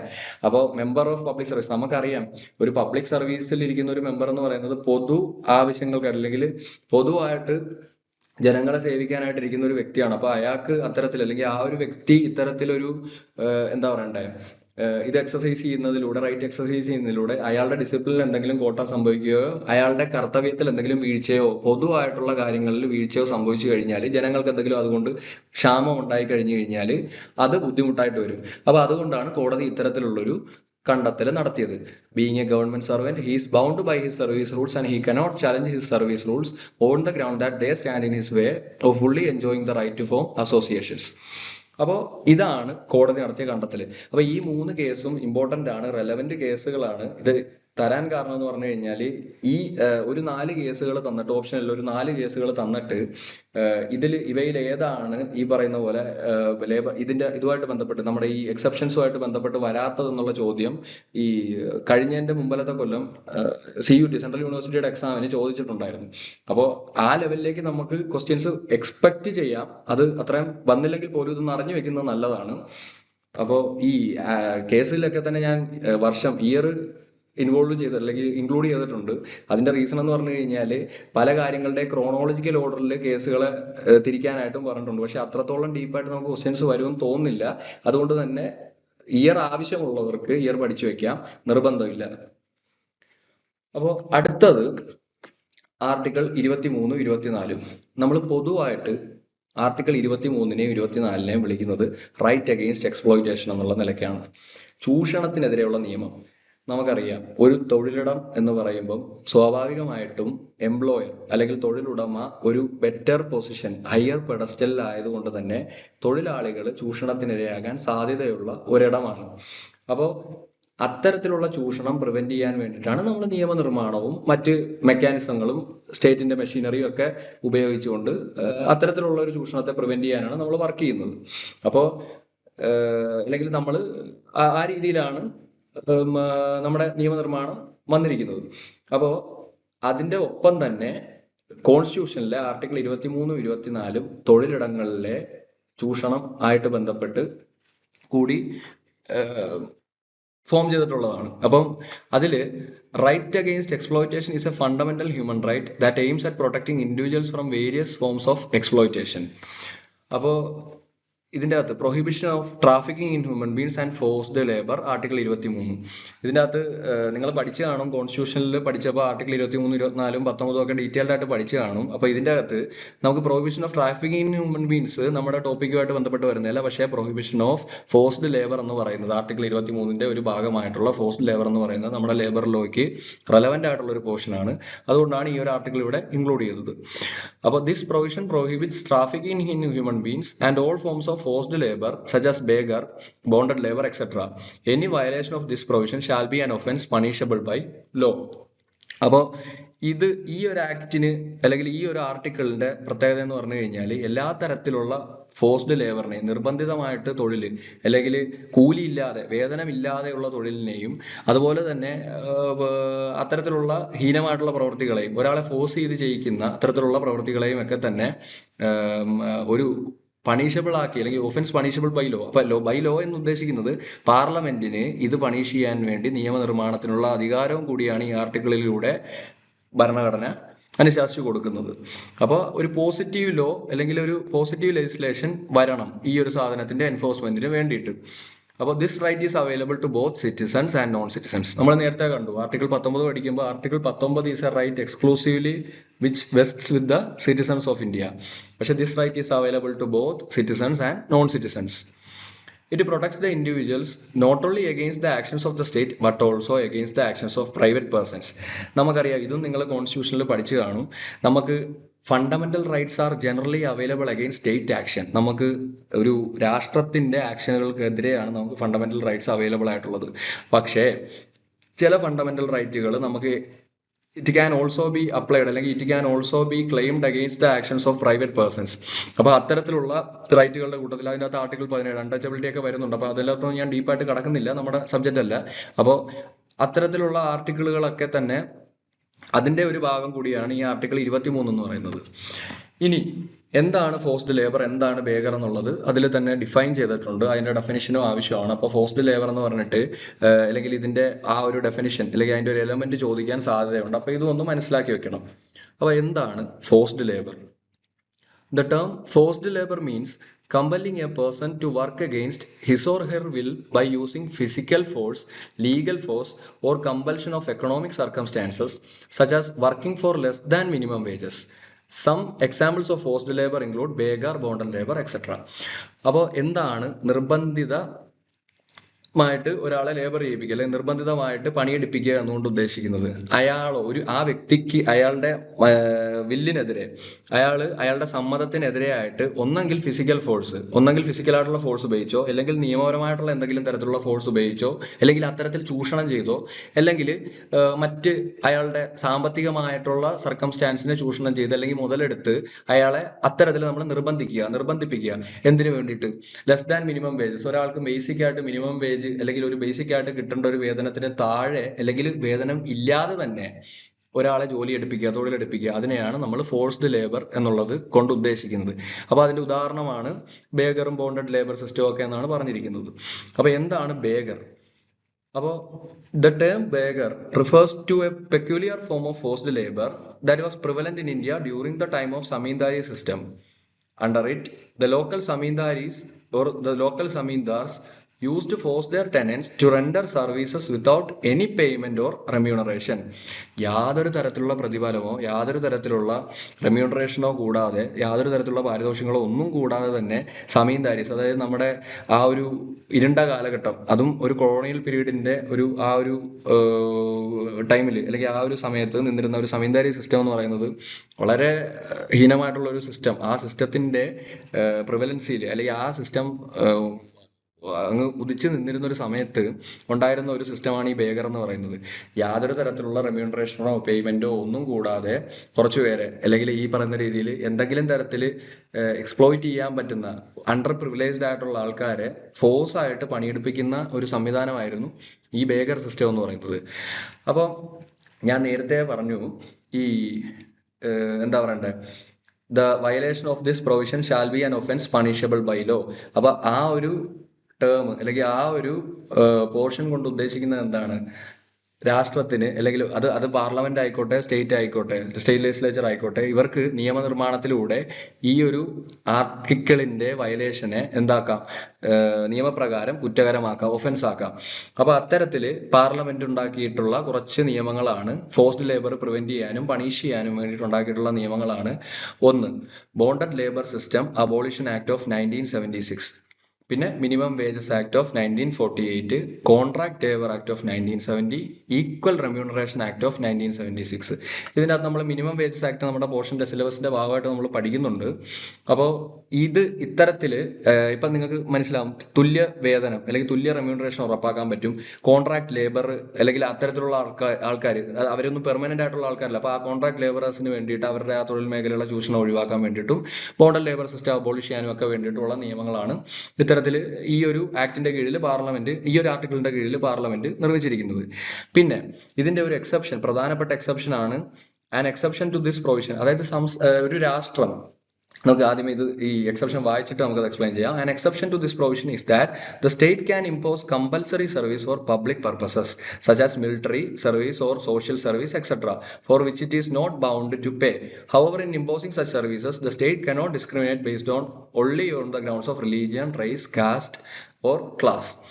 അപ്പോൾ ഇതിനൊരു എക്സെപ്ഷൻ ആയിട്ട് നമ്മൾ പറയുന്നതെന്ന് പറയാനായിട്ട്, സ്റ്റേറ്റിന്, ഒരു രാഷ്ട്രത്തിന് പബ്ലിക് പർപ്പസിന് വേണ്ടിയിട്ട് കമ്പൽസറി ആയിട്ട് മിലിറ്ററി സർവീസോ അല്ലെങ്കിൽ സോഷ്യൽ സർവീസോ ഏർപ്പെടുത്താൻ പറ്റുന്നതാണ്. അതായത് ഇപ്പം നമ്മളൊരു പ്രളയം സംഭവിക്കുന്ന അല്ലെങ്കിൽ ഒരു പ്രളയബാധിത പ്രദേശം, ഒരു ഉരുൾപൊട്ടൽ സംഭവിക്കുന്ന മേഖലയിൽ ഇപ്പം തക്കതായിട്ടുള്ള മാൻ പവർ സ്റ്റേറ്റിന് അവൈലബിൾ ആയിട്ടില്ലെന്നുണ്ടെങ്കിൽ കമ്പൽസറി സർവീസ് സ്റ്റേറ്റിന് എടുക്കാൻ പറ്റും. അതുപോലെ തന്നെ ഒരു അടിയന്തര ഘട്ടത്തിൽ മിലിറ്ററി സർവീസ് കമ്പൽസറി ആയിട്ട് പട്ടാളത്തിലേക്ക് ഈ പറഞ്ഞ രീതിയിൽ റിക്രൂട്ട് ചെയ്യുക അല്ലെങ്കിൽ ഇൻസ്റ്റാൾ ചെയ്യുക. അപ്പൊ അത്തരത്തിലുള്ള കാര്യങ്ങൾക്കൊക്കെ പേ ചെയ്യാൻ ബൗണ്ട് അല്ല, അല്ലെങ്കിൽ സാഹചര്യത്തിനനുസരിച്ച് ബൗണ്ട് അല്ല, അതൊരിക്കലും ഈ ഒരു ആർട്ടിക്കിളിന് വയലേറ്റീവ് ആകുന്നില്ല എന്നാണ് അതിന്റെ എക്സെപ്ഷനിൽ പറയുന്നത്. പക്ഷെ അങ്ങനെ ചെയ്യുമ്പോൾ എന്ത് സംഭവിക്കാൻ പാടില്ല, ഒരു ആളുടെ മതത്തിന്റെ പേരിലോ ജാതിയുടെ പേരിലോ അല്ലെങ്കിൽ അയാളുടെ ക്ലാസ് ഇതിന്റെ പേരിലോ ഒന്നും തന്നെ അയാൾക്കെതിരെ വിവേചനം കാണിക്കുക. ഈ ഒരു പർട്ടിക്കുലർ ഗ്രൂപ്പിലുള്ള ആൾക്കാരെ മാത്രം എടുത്ത് ചെയ്യിപ്പിക്കുക, അല്ലെങ്കിൽ ഒരു പർട്ടിക്കുലർ ക്ലാസ്സിൽ പെടുന്ന, ഒരു പർട്ടിക്കുലർ റിലീജിയനിൽ പെടുന്ന, മതവിഭാഗത്തിൽ പെടുന്ന ആൾക്കാരെ മാത്രം ഇത്തരത്തിലുള്ള കാര്യത്തിലേക്ക് ഇൻവോൾവ് ചെയ്യിക്കുക, അത് എപ്പോഴും എന്താണ്, വിവേചനം തന്നെയാണ്. അല്ലാതെ ജനറൽ ആയിട്ടാണ് ഇതൊരു ജനറൽ നേച്ചറിൽ ഈ ഒരു സാധനത്തിനെ അപ്ലൈ ചെയ്യാമെന്നാണ് പറഞ്ഞിരിക്കുന്നത്. അപ്പോ ഇനി ഇതിന്റെ കീഴിലുള്ള ഒരു പ്രധാനപ്പെട്ട ആക്ട് ആണ് എന്ത്, prohibition of employment of children in factories act. അപ്പൊ ആർട്ടിക്കിൾ 24 ആയിട്ടുള്ള ഈ ചൈൽഡ് ലേബർ പ്രിവെന്റ് ചെയ്തിട്ടുള്ള ആർട്ടിക്കിൾ 24 എന്ന് പറയുന്നത്. അപ്പൊ ഈ റൈറ്റ് അഗൈൻസ്റ്റ് എക്സ്പ്ലോയിറ്റേഷന്റെ കീഴിലുള്ള ഒരു ആർട്ടിക്കിൾ.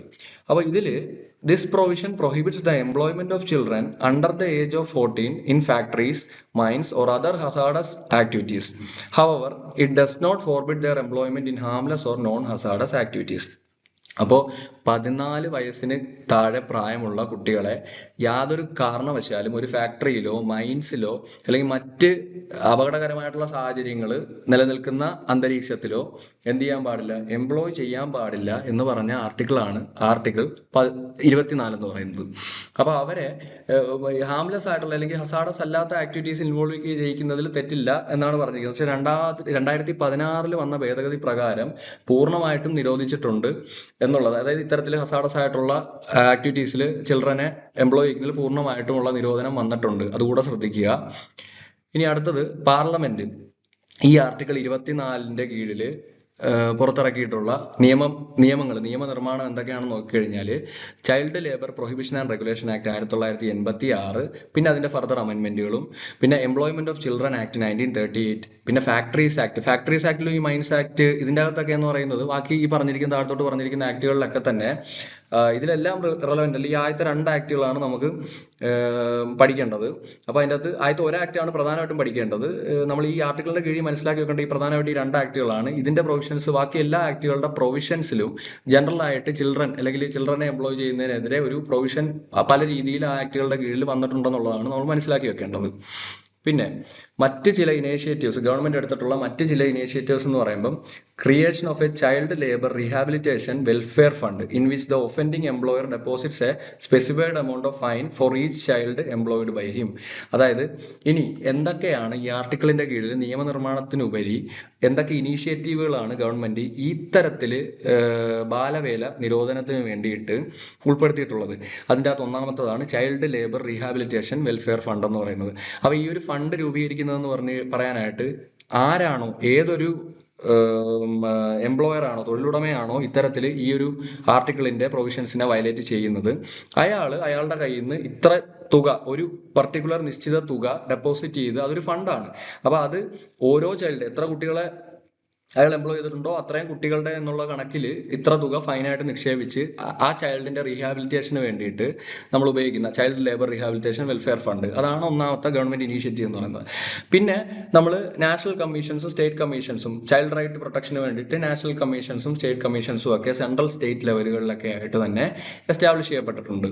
പിന്നെ നമുക്കറിയാം children's court have been established four speedy trial of offences against children. പിന്നെ ചിൽഡ്രൻസ് കോർട്ട്, ഇപ്പൊ ജുവനൈൽ കോർട്ട്, ചിൽഡ്രൻസ് കോർട്ടും ഒക്കെ തന്നെ ഇതിന് വേണ്ടിയിട്ട്, ഈ കാര്യത്തിന് വേണ്ടിയിട്ട് തന്നെ വന്നിട്ടുണ്ട്.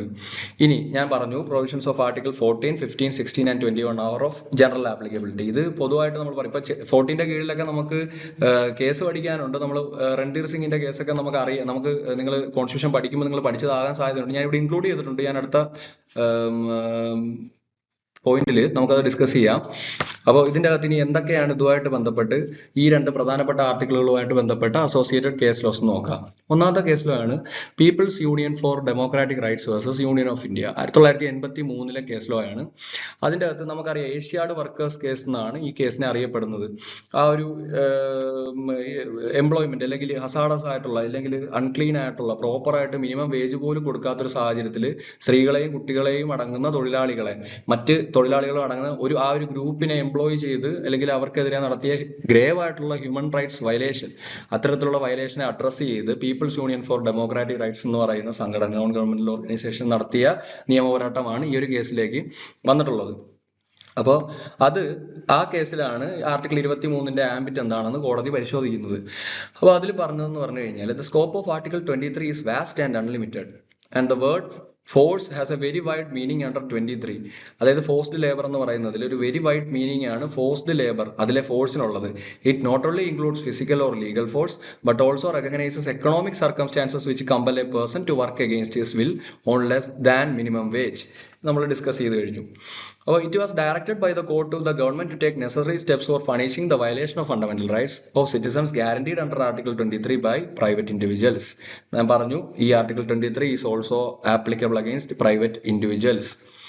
ഇനി അടുത്ത കേസാണ്, ഇതും വളരെ ഇമ്പോർട്ടന്റ് ആണ്, ദീന വേഴ്സസ് യൂണിയൻ ഓഫ് ഇന്ത്യ. ഇത് നമ്മുടെ ഈ ജയിൽ പുള്ളികളുമായിട്ട് ബന്ധപ്പെട്ടൊരു കേസാണ്. അപ്പോൾ ദീന വേഴ്സസ് യൂണിയൻ ഓഫ് ഇന്ത്യ, ഈ നമ്മൾ ജയിൽ പുള്ളികളെയൊക്കെ ജോലി എടുപ്പിക്കാറുണ്ട്. ജയിലിൽ ഉള്ളവര് അവര് തൊഴിലുകളിൽ ഏർപ്പെടാറുണ്ട് പലതരത്തിലുള്ള.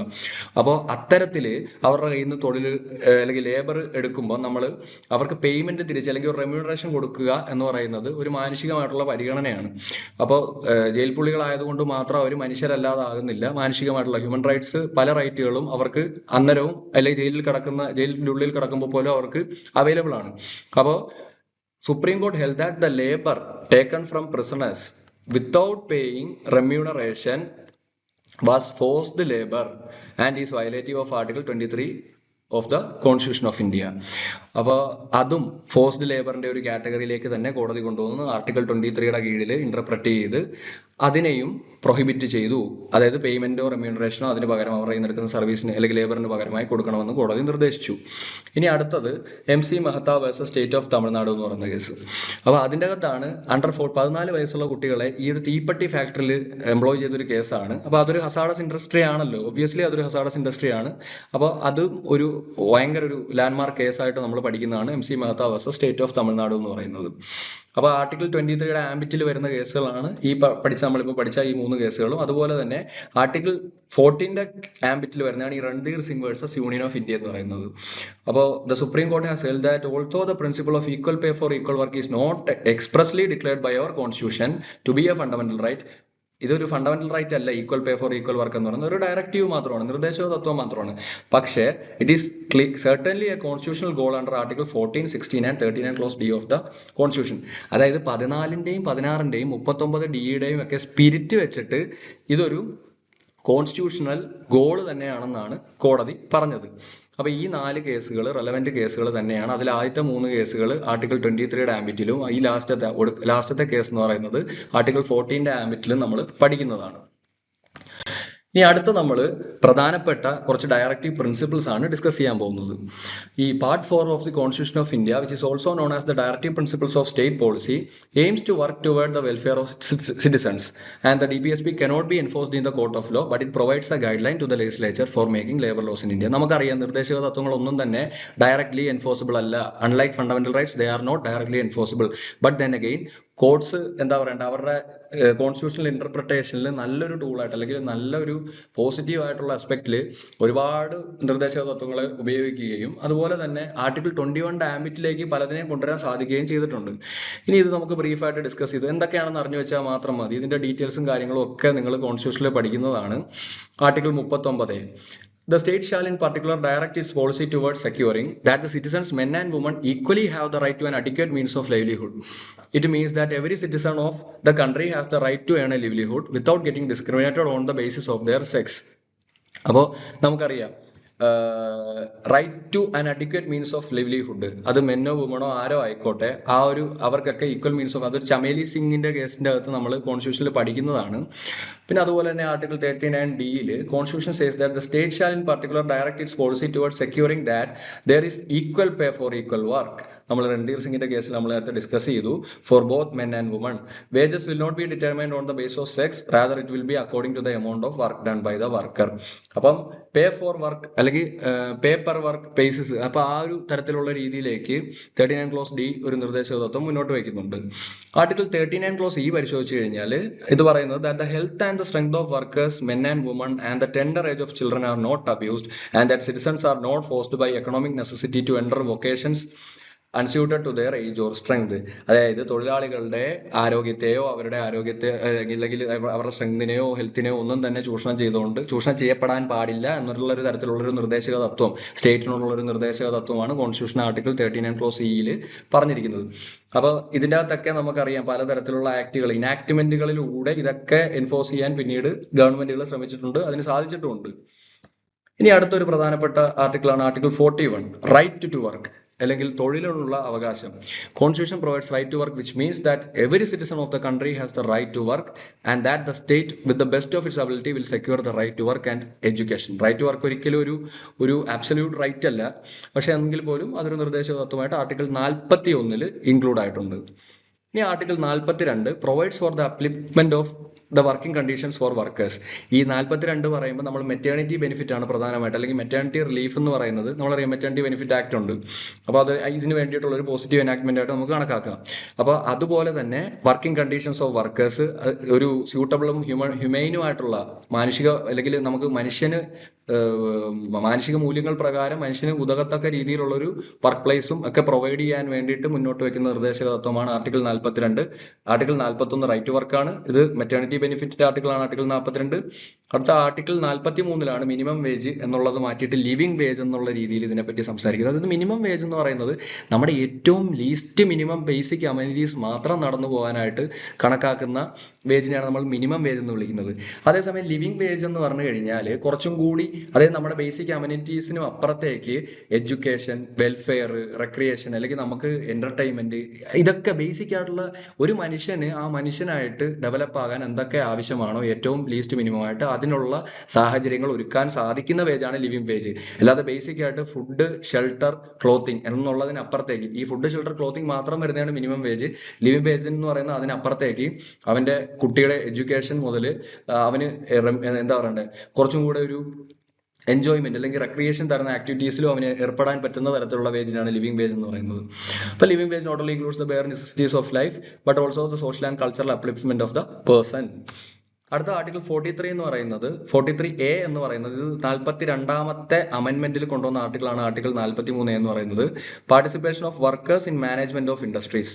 The state shall take steps by suitable legislation or in any other way to secure the participation of workers in the management of undertakings, establishments or other organizations engaged in any industry. അപ്പോൾ article 43 എന്ന് പറയുന്നത് അതാണ്, നമ്മൾ മാനേജ്മെന്റിൽ പോലും വർക്കേഴ്സിന്റെ involvement കൊണ്ടുവരാനായിട്ട് നിയമനിർമ്മാണത്തിലൂടെ സാധിക്കണം എന്നുള്ളതാണ് പറഞ്ഞിരിക്കുന്നത്. അപ്പോൾ ഇതാണ് നമുക്ക് പ്രധാനമായിട്ടും പഠിക്കാനുള്ള ഡയറക്റ്റീവ് പ്രിൻസിപ്പിൾസ് എന്ന് പറഞ്ഞു കഴിഞ്ഞാൽ. അപ്പോൾ ആ ഡയറക്റ്റീവ് പ്രിൻസിപ്പിൾസ് നമ്മൾ മനസ്സിലാക്കി വെക്കുക. അതിപ്പം 41 right to work, 42 maternity benefit, അത്തരത്തിൽ നമ്മൾ പഠിച്ചു വെച്ച് കഴിഞ്ഞാൽ ക്വസ്റ്റ്യൻസ് ചോദിക്കുമ്പോൾ എളുപ്പമായിട്ട് നമുക്ക് ആൻസർ ചെയ്യാനായിട്ട് സാധിക്കും. അപ്പോൾ ഇത്രയാണ് നമുക്ക് ആർട്ടിക്കിളും ഡയറക്റ്റീവ് പ്രിൻസിപ്പിൾസുമായിട്ട് പഠിക്കാനുള്ളത്. ഇനി കുറച്ച് ഡയറക്റ്റീവ് പ്രിൻസിപ്പിൾസിന്റെ ഇന്റർപ്രിട്ടേഷൻ ആയിട്ട് ബന്ധപ്പെട്ട് വരുന്ന കുറച്ച് പ്രധാനപ്പെട്ട കേസ് ലോകളാണ് അടുത്തത് നമ്മൾ ഡിസ്കസ് ചെയ്യാൻ പോകുന്നത്. അപ്പോൾ നമ്മൾ പറഞ്ഞു, even if the courts are unable to implement the directive principles of state policies, they must interpret them to protect workers' welfare. തൊഴിലാളികളുടെ ക്ഷേമത്തിന് വേണ്ടിയിട്ട് വേണം ഇത്തരത്തിലുള്ള ഡയറക്റ്റീവ് പ്രിൻസിപ്പിൾസിന്റെ ഇന്റർപ്രിട്ടേഷൻ കോടതി നടത്താൻ വേണ്ടിയിട്ട്, ഓരോ കേസ് ബൈ കേസ് ബേസിസ് വരുമ്പോൾ. അപ്പോൾ article 42 serves as a foundation for the plethora of labour laws. നമുക്കറിയാം മെറ്റേണിറ്റി ബെനിഫിറ്റുമായിട്ട് ബന്ധപ്പെട്ട ആർട്ടിക്കിളാണ് ആർട്ടിക്കിൾ 42. അതുമായിട്ട് ബന്ധപ്പെട്ട കേസാണ് municipal corporation of Delhi versus female workers. അതിൻ്റെ അകത്ത് ഈ മസ്റ്റർ റോളിൽ, അതായത് ഈ സ്ഥിര തൊഴിൽ ചെയ്യാത്ത വനിതകൾക്ക് പോലും കോടതി ഈ മെറ്റേണിറ്റി ബെനിഫിറ്റ് എന്നുള്ളൊരു അല്ലെങ്കിൽ മെറ്റേണിറ്റി ലീവ് എന്നുള്ളൊരു കാറ്റഗറിയിലേക്ക് അവരുടെ കൂടെ അല്ലെങ്കിൽ ആ ഒരു ഡെഫിനിഷനിലേക്ക് അവരെ കൂടെ ഇൻക്ലൂഡ് ചെയ്യിച്ച കേസാണ്, പ്രധാനപ്പെട്ട കേസാണ് municipal corporation of Delhi versus female workers. So maternity leave was granted to regular female workers but not to muster roll female workers because their service had not been regularized. As a result, they were not eligible for such leave. Hence, the Honorable Court invoked Article 42 and the concept of social justice, considered the demand of these female workers for maternity leave. അങ്ങനെ അതിലൂടെ article 42 spirit, കോൺസ്റ്റിറ്റ്യൂഷന്റെ spirit നമ്മൾ എടുത്തുകൊണ്ട് അത്തരത്തിൽ maternity benefit അവർ കൂടി provide ചെയ്തു. ഇനി ഇത്തരത്തിൽ maternity benefit ആക്ടിന് 1961 has aimed to ensure that the women employees including birth mothers, commissioning and adoptive mothers have been provided with maternity benefits. The Maternity Benefit Act is also extended to cases of miscarriage, termination of pregnancy, tubectomy, etc. ഇത് ഞാൻ just ഒരു ബ്രീഫായിട്ട് ആ maternity benefit ആക്ടിനെ പറ്റി ഇവിടെ ഒന്ന് just ഒന്ന് പറഞ്ഞതേ ഉള്ളൂ. അപ്പോൾ അത്തരത്തിൽ മെറ്റേണിറ്റി ബെനിഫിറ്റ് ഈ ആർട്ടിക്കിൾ 42 പോസിറ്റീവ് ആയിട്ട് വന്നിരിക്കുന്ന ലോയാണ് ആർട്ടിക്കിൾ മെറ്റേണിറ്റി ബെനിഫിറ്റ് ആക്ട് 1961 എന്ന് പറയുന്നത്.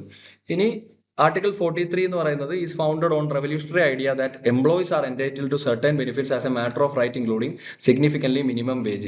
നമ്മൾ നേരത്തെ ഡിസ്കസ് ചെയ്ത കാര്യം തന്നെയാണ്, അത് തന്നെയാണ് ഇവിടെ പറഞ്ഞിരിക്കുന്നത്. മിനിമം വേജ് എന്ന് പറയുന്നത് ജസ്റ്റ് ബേസിക് ആയിട്ടുള്ള ഒരു നീഡ്സ് മാത്രമല്ല, അതിന്റെ അപ്പുറത്തേക്ക് കുറച്ചുകൂടി ഹ്യൂമൈൻ ആയിട്ട് അല്ലെങ്കിൽ കുറച്ചും കൂടി ഒരു മനുഷ്യൻ എന്നുള്ള നിലയ്ക്ക് അവന്റെ എല്ലാ സ്പിയറിലും അവന് ഡെവലപ്പ് ആകാൻ സഹായിക്കുന്ന കാര്യങ്ങൾ കൂടി കൊണ്ടെത്തിച്ച് ചേർക്കാൻ സാധിക്കുന്ന തരത്തിലേക്ക് അതിലേക്ക് കൂടെ അവൻ അച്ചീവ് ചെയ്യാൻ പറ്റുന്ന രീതിയിലുള്ള വേജിനാണ് ലിവിംഗ് വേജ് എന്ന് പറയുന്നത്. അപ്പോൾ അതുമായിട്ട് ബന്ധപ്പെട്ട് വരുന്ന കേസാണ് all India reserve bank employees versus reserve bank എന്ന് പറയുന്നത്. ആർട്ടിക്കിൾ 43 ആയിട്ട് ബന്ധപ്പെട്ട് വരുന്ന കേസാണ്. അതിൽ കോടതി പറഞ്ഞതാണ് political aim is living wages for all workers. അതായിരിക്കണം ഒരു political aim good political aim എന്ന് പറയുന്ന ഒരു ഗവൺമെന്റിന്റെ. പിന്നെ സ്റ്റാറ്റ്യൂട്ടറി മിനിമം ബോണസുമായിട്ട് ബന്ധപ്പെട്ട് DV Kapoor versus union of ഇന്ത്യയിൽ ഫിനാൻഷ്യൽ സ്റ്റെബിലിറ്റി ഭാവിയിലും കിട്ടണം, അതൊക്കെ ആർട്ടിക്കിൾ 43യുടെ ഇന്റർപ്രിട്ടേഷൻ ആയിട്ട് തന്നെ വന്ന കേസുകളാണ്. പിന്നെ പ്രധാനപ്പെട്ട ജഡ്ജ്മെന്റ് ആണ് വിശാഖ ജഡ്ജ്മെന്റ് എന്ന് പറയുന്നത്.